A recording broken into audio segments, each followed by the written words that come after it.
Son las 8:19 y tal como Mávila Huertas había adelantado, está con nosotros en la cabina de PP el ministro del Interior, el doctor Santibáñez. Y queremos hablar sobre varios temas con usted, todos los cuales tienen que ver con su sector, que es el de la seguridad ciudadana y la lucha contra la delincuencia y la criminalidad. Señor ministro, muy buenos días. Muchísimas gracias por la invitación Buenos días, y un saludo cordial a todos. Sí. ¿Qué cosa piensa usted que es el más importante logro que ha conseguido hasta ahora en los meses que lleva en el cargo? Bueno, justo el día de ayer en la tarde tuvimos una reunión previa con el INEI, que está pronto a sacar el porcentaje en la evaluación de la disminución o el incremento de porcentajes en seguridad ciudadana, y muy satisfactoriamente hemos podido tomar conocimiento de que del estudio del INEI que se va a publicar la próxima semana, la percepción de inseguridad ha reducido. Probablemente no hubiera sido el porcentaje que nosotros hubiéramos deseado por el trabajo que estamos haciendo. ¿En qué región esa reducción? Específicamente en Lima y en el Callao. ¿Y en qué porcentaje? Entre un 5 y 6%. 5 o 6%, la sensación de inseguridad. No solamente la sensación de inseguridad, sino también el tema de la lucha contra la criminalidad. Nosotros como Policía Nacional del Perú, o sea, todos los días estamos haciendo un combate, un combate permanente contra la delincuencia y la inseguridad, no solamente a través de estos operativos Amanecer Seguro, Retorno Seguro, sino también a través de los planes operativos que estamos desarrollando. Por ejemplo, nosotros lamentamos muchísimo el asesinato de este dirigente de construcción civil, pero previamente, como ya lo había referido también el presidente de la Confederación, ya veníamos trabajando un plan estratégico. Es más, días previos se había firmado un convenio entre el Ministerio del Interior y el Ministerio de Trabajo para que el Ministerio del Interior por primera vez tuviera acceso a la base de datos de 423.000 inscritos en los sindicatos. Y esto con la finalidad de que el Departamento de Inteligencia pueda identificar a todos aquellos que usan esta herramienta legal para delinquir. Hoy estamos comprometidos en formular una normatividad conjuntamente con ellos para de alguna u otra manera restringir el acceso de determinadas personas a este mecanismo legal, porque lamentablemente constituir un sindicato de construcción civil aquí en el Perú es lo más fácil del mundo. Lamentablemente. 4 personas se juntan, ni siquiera necesitan de un empleador. Se juntan, firman, presentan el documento y ya están constituidos como sindicato. Y ahí los tienes al día siguiente yendo a las construcciones a exigir el 2% que le llaman el bono de tranquilidad, de paz. Esperaremos que se publique el informe del INEI para verlo en Mávila con detalle y poder analizarlo. Pero tenemos temas urgentes, uno de los cuales tiene que ver con las acusaciones que se han hecho sobre usted en torno a audios que habrían sido remitidos a un fiscal, en donde entre otras cosas aparecería usted diciendo en esa voz que ha sido nombrado como ministro para desactivar la DIVIAC, que es una unidad policial cuya eficiencia había quedado establecida antes. ¿Qué tiene que decir sobre las afirmaciones que hay en torno a esos audios que han sido, como usted sabe, presentados además por un oficial de la Policía Nacional, un oficial destacado? A ver, con respecto a este punto, tengo que aclarar cuatro cosas. A ver, para empezar, primero hay que ver la fuente de la información. Quiero corregir ese tema en que sea un oficial destacado. En realidad, bueno, cualquier persona puede alegar. Yo voy a ser absolutamente concreto. Yo soy un abogado que tiene 25 años de trayectoria y jamás he tenido una sola denuncia. Esta es la primera que se ha formulado a nivel del fiscal de la Nación, que también asumo que vamos a conversar sobre ese tema. Esa es la primera denuncia que yo tengo en mi carrera profesional. La fuente de información ha sido obtenida de una persona que en realidad tiene más de 5 denuncias formuladas en el ámbito de su carrera profesional. No solamente eso, hay una resolución de la Corte Suprema de la República que incluso directamente anula pruebas que él incorporó como instructor policial en una investigación porque las califica de falsas. Estamos hablando de una persona que en realidad, a mi criterio, eso tendrá que ser valorado por la Fiscalía, como fuente de información no tiene mayor relevancia. En segundo término, ya el señor presidente del Consejo de Ministros lo ha referido ayer, cuando el suscrito fue convocado y fue citado para ofrecerle la cartera del Interior. Lo hizo el Premier, no lo hizo la señora Presidenta de la República. Fue una convocatoria del señor Presidente del Consejo de Ministros que luego fue ratificado por la señora Presidenta. Y jamás, y esto quiero ser absolutamente enfático, he recibido ningún encargo de destrucción, aniquilación, cierre o como quieran llamarlo, de la DIVIAC. En tercer punto... Desactivar la DIVIAC parecía ser el requisito para que usted accediera al cargo de ministro del Interior. Fíjense, en lo absoluto, Y como tercer punto, cuando yo asumo el Ministerio del Interior, el equipo del EFICOP ya había sido declarado nulo a través de una resolución. Primero, ¿Qué resolución era esa? la resolución que declara la nulidad de la norma que había conformado el equipo EFICOP.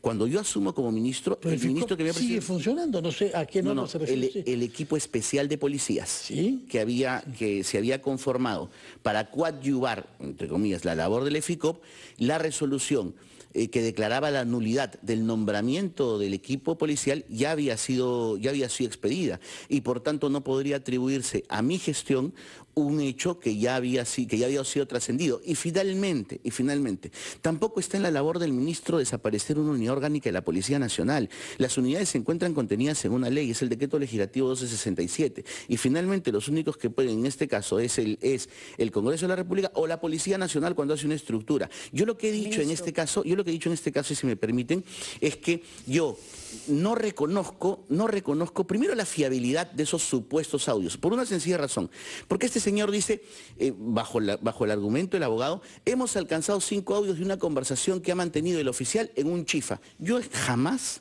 he desconocido esa reunión porque fue una reunión a la que fui invitado por este oficial a razón de una... Es decir, usted reconoce la reunión con él, permítame sí. por favor, ¿reconoce usted una reunión con el capitán Junior Izquierdo?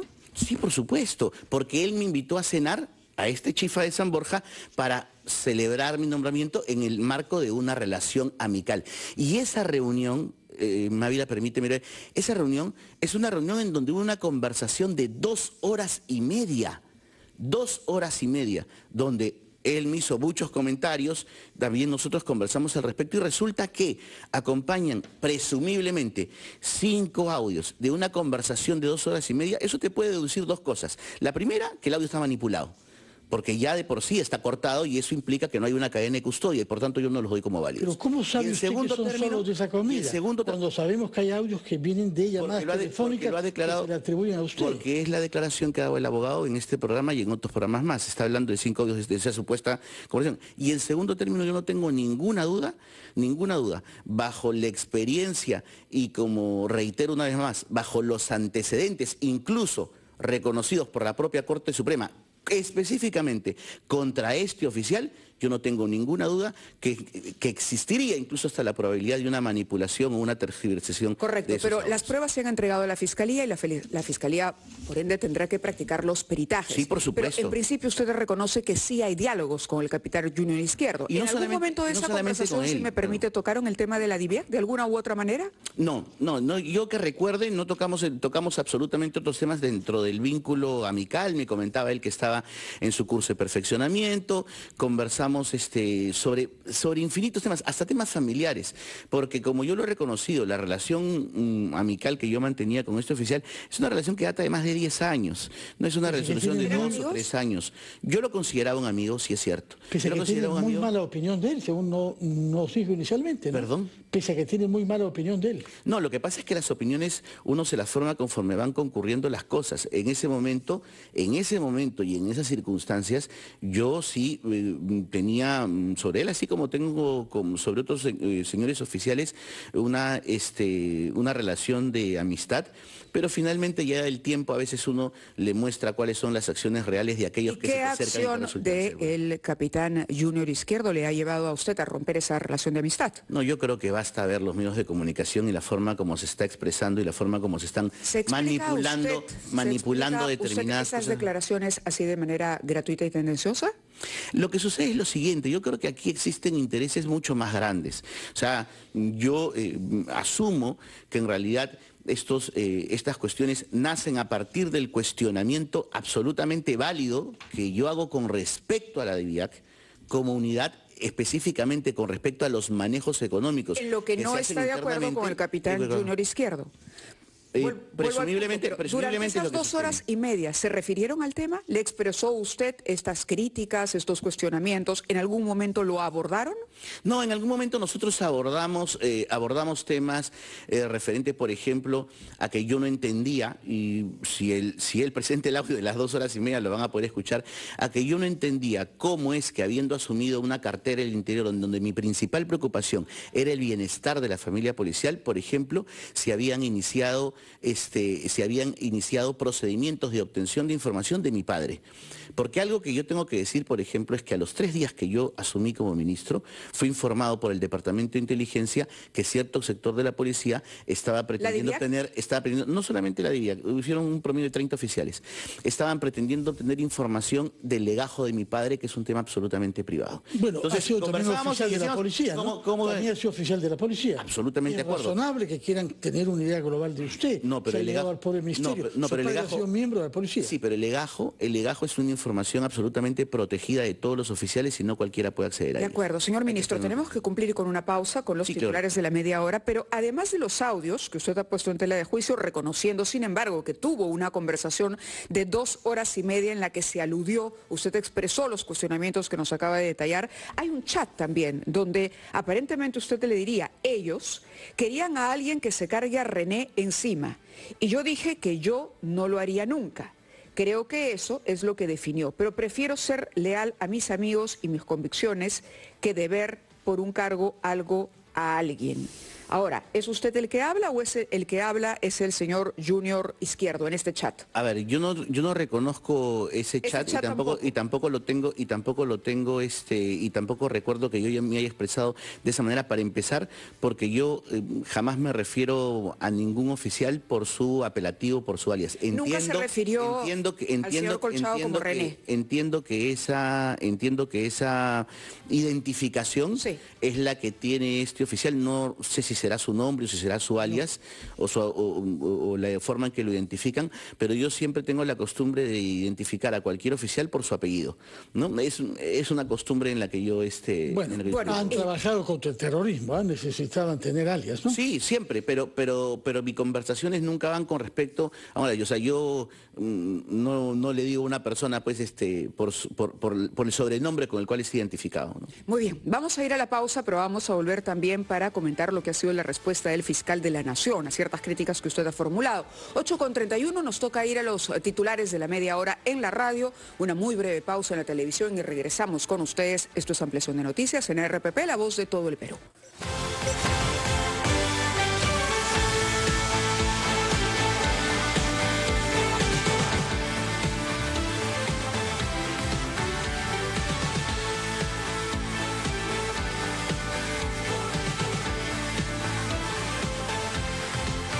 Son las 8:37 de la mañana, jueves 22 de agosto. Seguimos conversando con el ministro del Interior, Juan José Santibáñez. Hablábamos antes de la entrega de unos audios donde se habría corroborado o entregado al fiscal una conversación en la que el ministro habría señalado que a él se le pide desactivar la DIVIAC para asumir el cargo. El ministro acaba de decirnos que eso es absolutamente falso, pero que en efecto sí hubo una reunión con el capitán de la policía Junior Izquierdo, conocido como Culebra.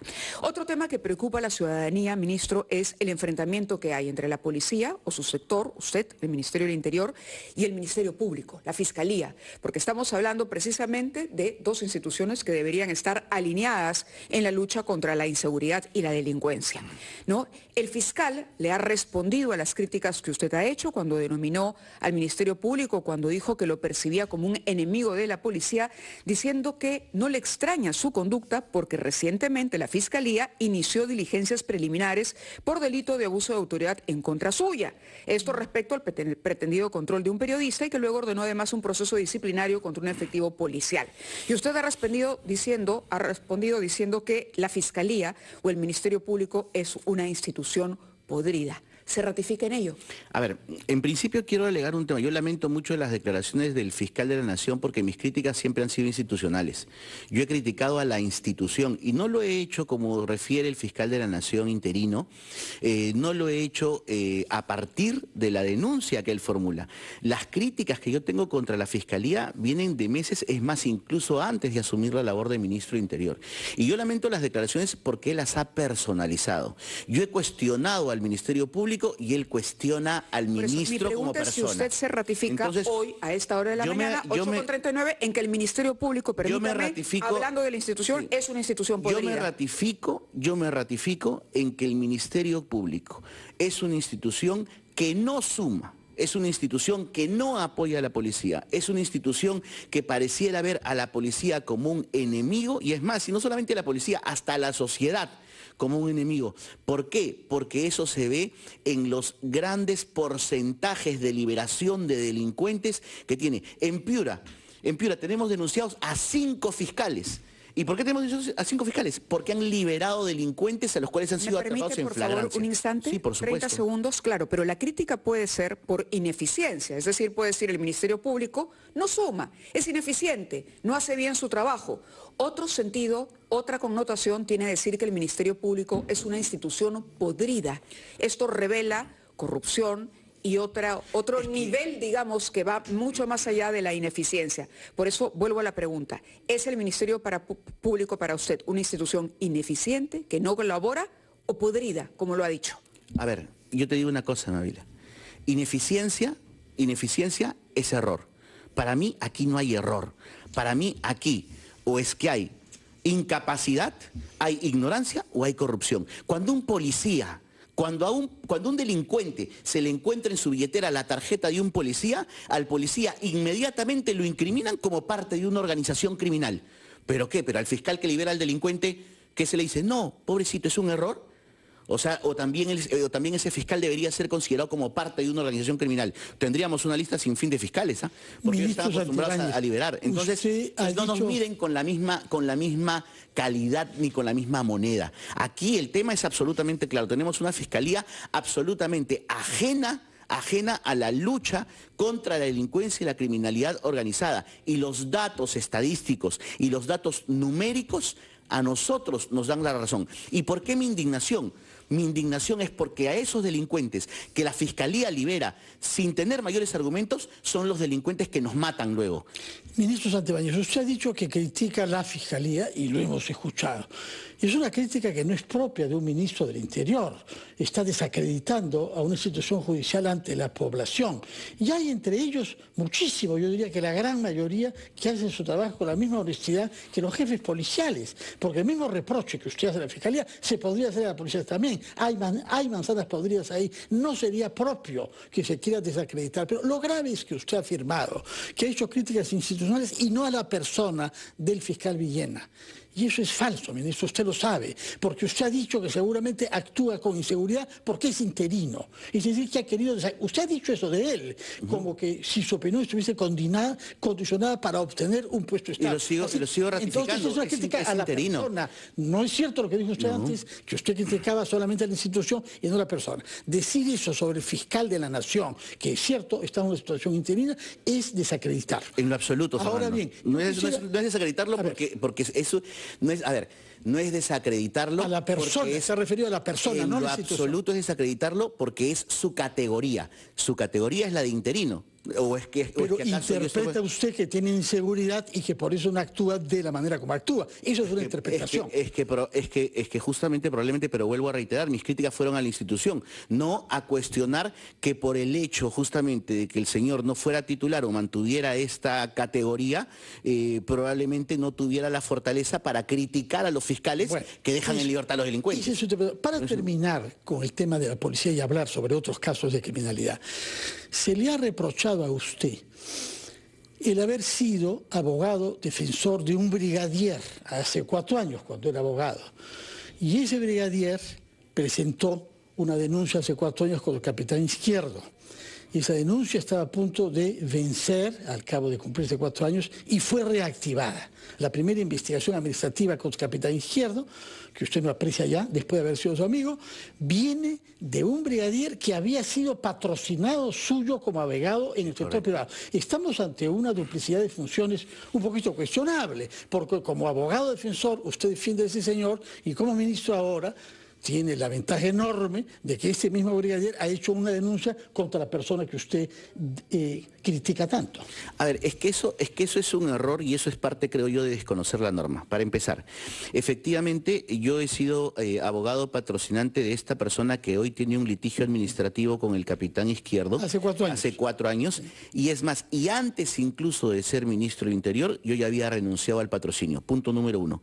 Punto número 2. La investigación administrativa de disciplinaria que tiene el capitán Izquierdo con esta persona no data de hoy, data de hace 4 años. Tercer punto, la reapertura de esta investigación, entiendo yo, no se da porque hubiera alguna intervención del ministro, se da porque un medio de comunicación escrito pone en conocimiento de la inspectoría que esta investigación iba a prescribir y que fue el Diario Expreso y lo sacó en un titular. Y en cuarto punto, de acuerdo a la ley de régimen disciplinario, el ministro del Interior no tiene ninguna injerencia en un procedimiento disciplinario porque no es parte. Yo no puedo ordenar, no puedo tramitar, no puedo ni siquiera insinuar ninguna participación en un proceso ni tener conocimiento de él porque está amparado en el principio de reserva de la norma. Entonces, si es que en este caso lo que atribuye este señor o su defensa es alguna participación del despacho ministerial, mínimo tendría que adjuntar algún tipo de prueba y no una suposición de porque el ministro está hoy, entonces él no es responsable de una conducta ilícita o atípica que se le estaría atribuyendo. Finalmente, eso tendrá que ser consecuencia del resultado de la investigación que lo hace la propia policía y que, ojo, y que posteriormente está sujeto a un recurso de apelación y que lo resuelve un tribunal civil. Todavía tenemos, ministro, si nos permite, algunas preguntas pendientes, si nos permite ir nuevamente a una pausa, son las 8:45. Al regresar, también quisiéramos conocer su opinión y las medidas que está adoptando el sector. El día de ayer hay una empresa de buses que ha decidido no salir a trabajar porque ha sido víctima de ataques directos, ¿no? Motociclistas que llegaron, sacaron armas, dispararon y lo que han hecho los conductores es decir, hasta que no haya seguridad no salimos, perjudicando a los usuarios de esta línea. Ese y otros temas al volver con el ministro del Interior cuando son ya las 8:46.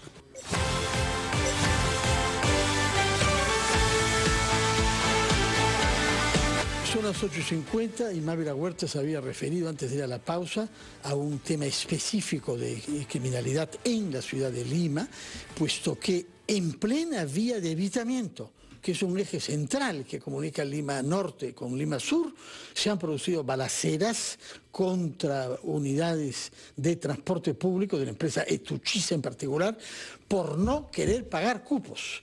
¿Qué sabe usted sobre esta situación y qué nos puede usted decir respecto de la captura de los delincuentes que han osado disparar contra buses que se desplazaban con pasajeros adentro por no pagar cupos?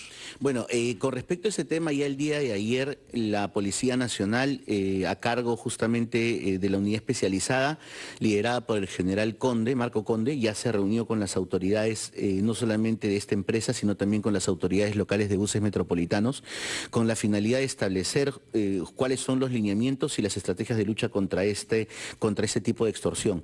Ahora, esto tenemos que tener en claro que tiene que empezar a partir de una denuncia formal también de las personas. Ya nosotros estamos estructurando, en este caso desde el punto de vista logístico incluso, estamos iniciando la adquisición de los nuevos equipos que necesita la policía de secuestros y extorsiones para poder geolocalizar de manera más eficiente a estas organizaciones criminales y estamos trabajando de manera articulada con el Poder Judicial. Por ejemplo, estamos tratando de incentivar a los juzgados de flagrancia para que inmediatamente los delincuentes sean detenidos, sean puestos a disposición de la justicia y recibir una condena, pero estamos articulando con ellos. Y no solamente con ellos, estamos articulando también con los representantes de construcción civil.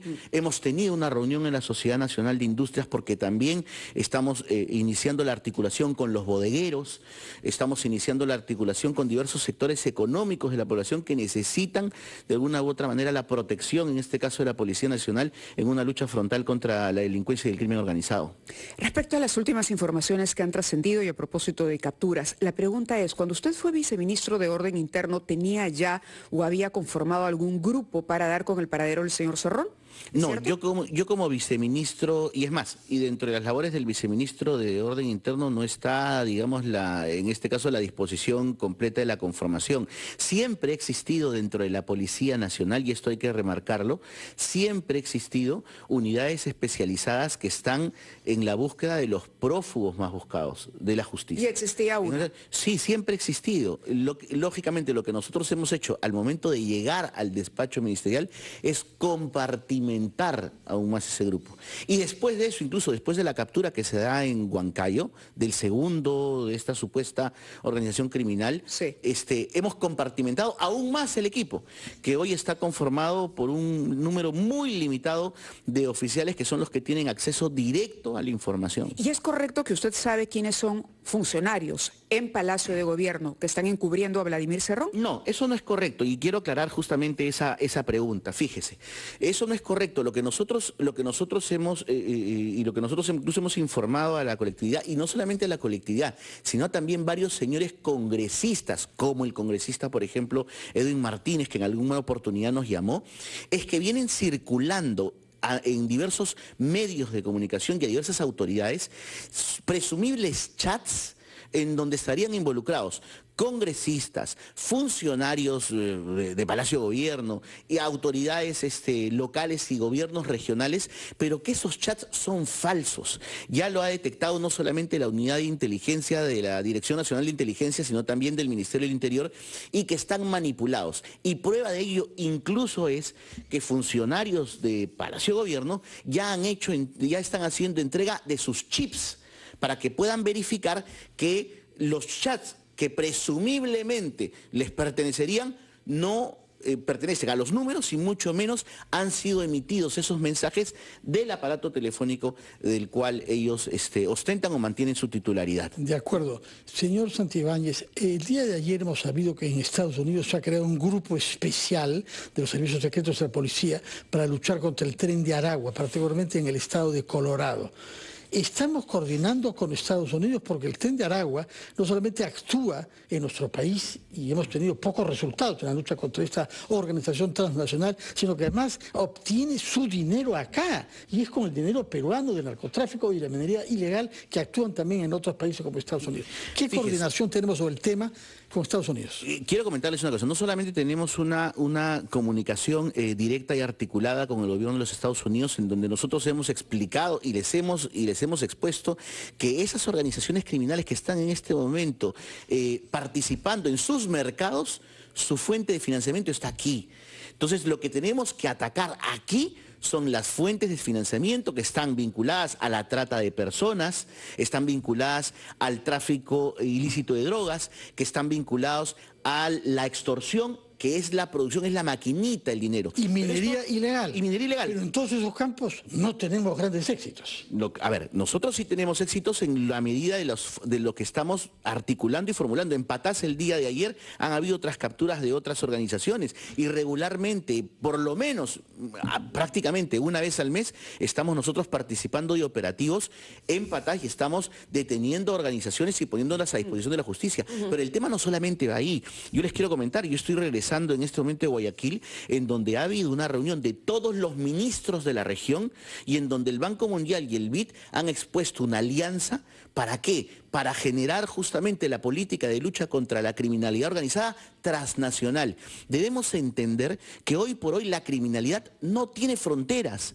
El delincuente puede estar operando aquí en Lima, pero tiene su plata en Estados Unidos y a su familia en Argentina. Correcto, eso lo entendemos, Exacto. Ministro, si nos permite, pero en Lima la sensación es que incluso distritos donde antes no había una incidencia de delincuencia, hoy duplican el número de denuncias. Barranco, Miraflores, San Isidro, de acuerdo a un último estudio que se ha llevado a cabo al respecto, una última encuesta donde está claramente evidenciado cómo ha crecido el número de la gente que va y presenta una denuncia por robo, por hurto e incluso por extorsión. En este marco y en esta situación, el alcalde de Rímac ha estado con nosotros y ha dicho que va a organizar polladas porque no tiene cómo pagarle al serenazgo. ¿Qué le dice usted al alcalde de un distrito que tiene serios problemas para manejar un mínimo presupuesto y garantizar una relativa seguridad a los vecinos? A ver, con respecto al tema de las denuncias de los distritos, sí quiero aclarar un tema. Nosotros sabemos y reconocemos que en algunos distritos ha crecido, pero en otros ha disminuido. Acabas de mencionar, por ejemplo, a Barranco. Sí. En Barranco ha disminuido la incidencia. Barranco, Chorrillos, Magdalena, tenemos distritos identificados en donde se ha reducido, y es más, y la última encuesta que saldrá en el INEGI va a ser muestra de ese tema, porque hemos tenido la reunión directamente con la alcaldesa y tenemos nosotros las cifras actuales. Entonces, con respecto a estos temas y específicamente a lo del alcalde del RIMAC, nosotros hemos tenido reuniones permanentes con él, estamos tomando acciones, pronto ustedes tendrán conocimiento de las labores operativas que vamos a desarrollar, pero ya como me comuniqué con él telefónicamente, esta es una cuestión en donde bajo ninguna circunstancia y de acuerdo a las disposiciones que nuestra señora presidenta ha dictado, nosotros no lo vamos a dejar solo. La criminalidad no es un problema distrital, es un problema nacional. El tiempo corre, van a sonar las 9 pronto y queríamos naturalmente preguntarle sobre el prófugo que algunos llaman el menos buscado del Perú, el señor Vladimir Cerrón. ¿Cuál es el compromiso suyo respecto de algo que, como usted sabe, genera sospechas y genera una percepción negativa sobre nuestros servicios del interior? Miren, finalmente yo sé que puede este tema generar sospechas y decirse que es una persona a la cual no se le está buscando o que no se pretende su captura. Yo lo único que digo y reitero, como fue el primer día que vine aquí a una entrevista, espero que algún día me midan por los resultados. Yo espero que dentro de la gestión que nosotros estamos desenvolviendo y desarrollando, esta captura se dé y podamos ponerlo a disposición de la justicia. Hace unos días que sabía dónde estaba.